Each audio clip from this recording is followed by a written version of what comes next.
दोस्तों, भारतीय संस्कृति में आपकी नज़र में वास्तविक दौलत क्या होती है? मैं एक छोटी सी कहानी सुनाऊंगा, 8-10 लाइन की कहानी होगी।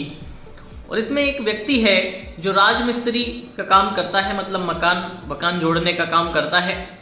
रोज चौराहे पे जाके खड़ा हो जाता है तो इंतजार करता है कोई आएगा, हमारी दिहाड़ी तय होगी, हमें ले जाएगा, काम कराएगा। सब सामान्य व्यक्ति, एक घर में उसका काम लगता है रिपेयरिंग करने के लिए। तो उसी घर में 2-3 दिन उसका काम चलता है। तो आखिर में वो मालकिन उससे पूछती हैं कि तुम्हारे घर में कौन कौन है? तो बताता है हमारे घर में 2 बेटियां हैं, मेरी पत्नी है, और आज थोड़ा जल्दी जाना चाहता हूँ, मेरी बड़ी बेटी का जन्मदिन है।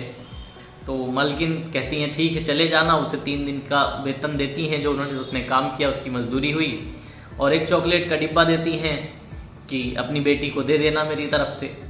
वो वहाँ से निकलता है, रास्ते में देखता है कि हलवाई की दुकान है। तो उसे वो बात याद आ जाती है कि मेरी पत्नी ने कहा था कि अगर पैसे मिल जाएं तो बिटिया के लिए कोई मिठाई ले आना। उसे रसगुल्ले बहुत पसंद है तो मैं रसगुल्ले ले लेता हूँ। रास्ते से वो रसगुल्ले लेता है और आगे बढ़ता है तो देखता है एक कपड़े की दुकान है। जैसे ही कपड़े की दुकान देखता है तो उसे बात याद आ जाती है कि मेरी पत्नी के पास भी एक ही साड़ी है जिसे मैं रोज़ पहने देखता हूँ, और मेरी बेटी का जिसका जन्मदिन है वो वही सूट बेचारी लगातार पहनती रहती है, और आज मेरे पास इतने पैसे हैं नहीं कि मैं सूट ले लूँ। मैं 1-2 दिन बाद ज़रूर प्रयास करूँगा कि उसके लिए सूट ले जाऊँ। मन में वो वाली बात लेके वो चला जाता है।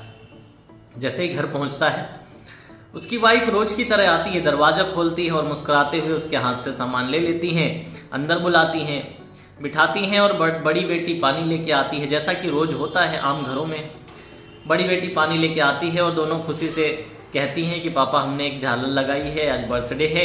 एक झालर जो उन्होंने किसी के घर में काम करते समय, साफ़ सफाई करते समय रख ली थी और अपनी बेटियों को दे दी थी, वही दोनों अपने अपने बर्थडे पे लगा लेती हैं। उसने वो झालर देखी तो उसे बात याद आई कि मुझे उस घर में मिली थी ये झालर। तो ऐसी स्थिति में आप ये देख रहे हैं कि उसकी 2 बेटियां और उसकी वाइफ, कितना प्रेम है, कितना स्नेह है उनके बीच में। बहुत ज़्यादा कुछ नहीं कर सकता है उनका बाप, फिर भी इतना प्यार है अपने बाप के लिए, अपने परिवार के लिए। और ये सब देखकर उस व्यक्ति को वो चीज़ याद आती है जो आज उसने दिन में देखी थी, जब उसकी मालकिन ने अपनी बेटी से कहा कि बेटी 1 कप चाय बना दो मेरे लिए, सिर बहुत दर्द कर रहा है। तो उसकी बेटी पैर पटकते हुए जाके अपने बेड पे लेट गई कि मेरा फेवरेट सीरियल आ रहा है, अभी मुझसे कुछ मत कहो, आप खुद ही बना के पी लो।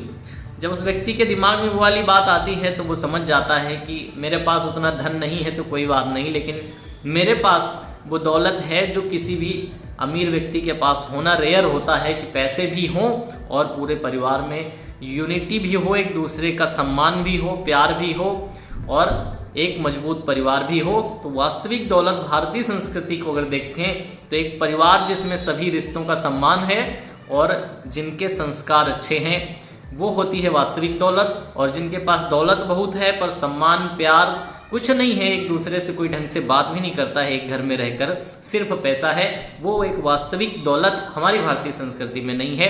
मैं आपसे कहना चाहूँगा कि अगर ये कहानी अच्छी लगी हो और आपकी नज़र में भी वास्तविक दौलत हमारा परिवार हो, और परिवार में जो संस्कार और जो सम्मान है वो हो, तो आप भी वीडियो को लाइक करके जाइएगा। और ऐसी ही बहुत सारी अच्छी कहानियाँ सुनने के लिए हमारे साथ जुड़े रहें। Thank you for watching this video.